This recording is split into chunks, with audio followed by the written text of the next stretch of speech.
Have you ever noticed how sometimes a single word can just perfectly capture the vibe of an entire era? It's like the whole messy, complicated feeling of a moment gets bottled up into just a few letters. Well, today we're going to uncork one of those words. So let's go back to 2016. There was this one word that had been kind of floating around for decades, but then all of a sudden, it just went supernova. It wasn't new, but its relevance suddenly felt, well, explosive. It was like it perfectly described this huge shift that was happening in politics and society on both sides of the Atlantic. And there it is, the Oxford Dictionaries officially named post-truth their International Word of the Year. And let me tell you, this was way more than just a nerdy linguistic thing. It was like a diagnosis, a sign that something really fundamental was changing in the way we all talk to each other. So, what does it actually mean? Let's look at the official definition. The key thing to grab onto here is this clash it sets up. You've got objective facts over on one side, and then you've got appeals to emotion and personal belief on the other. In a post-truth world, how you feel about something can start to matter more than what the facts actually are. But why 2016? I mean, what was it about that particular year that made this one word just completely unavoidable? Let's dig into the context.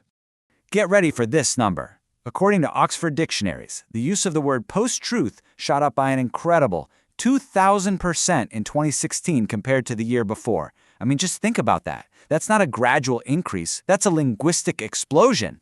And this massive spike wasn't random. It was overwhelmingly tied to two huge events, the Brexit referendum in the UK and the US presidential election. Both of these were super emotional, highly charged campaigns where appeals to gut feelings and identity often seemed to just shout down any debate over facts and policy. Okay, so 2016 was definitely its breakout year, but the idea itself? Oh, it wasn't born overnight. To really get what post-truth is all about, we have to look a little further back in time. Let's check out the timeline and see how we got here.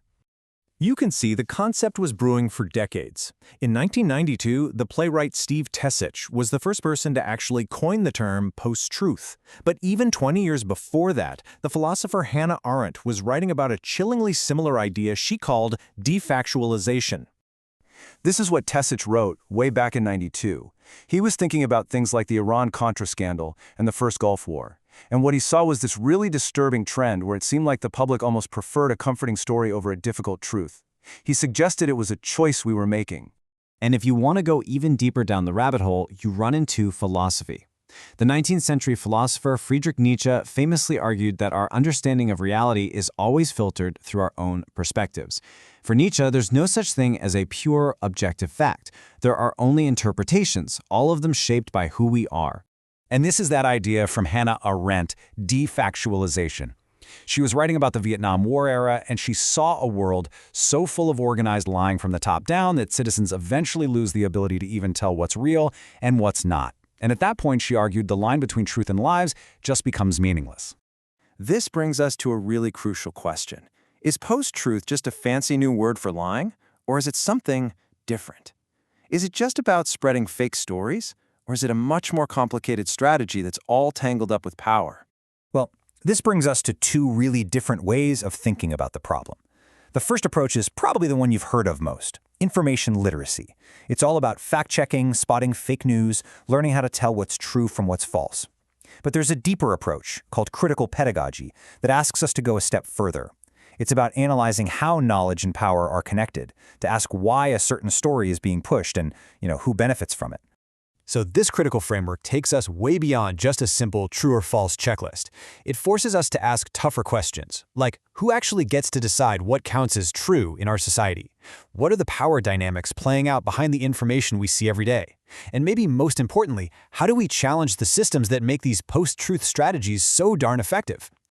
So, why does all of this matter so much? Because, understanding post-truth isn't just some academic exercise. It has huge, real-world consequences for how we function as a society, as a country, as a world. The historian Timothy Snyder puts it in really stark terms with this warning.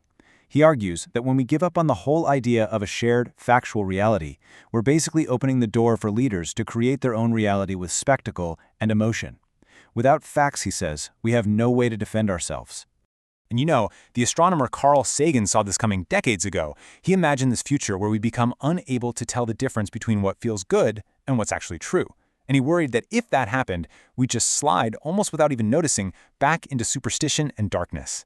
It's a powerful and honestly a pretty chilling warning about what's really at stake. Which leaves us with this final massive question. In a world with so many competing stories, where everyone seems to have their own facts, how do we build a shared reality? How do we find common ground? That's not just a puzzle to solve, it's the central challenge of our time. What do you think?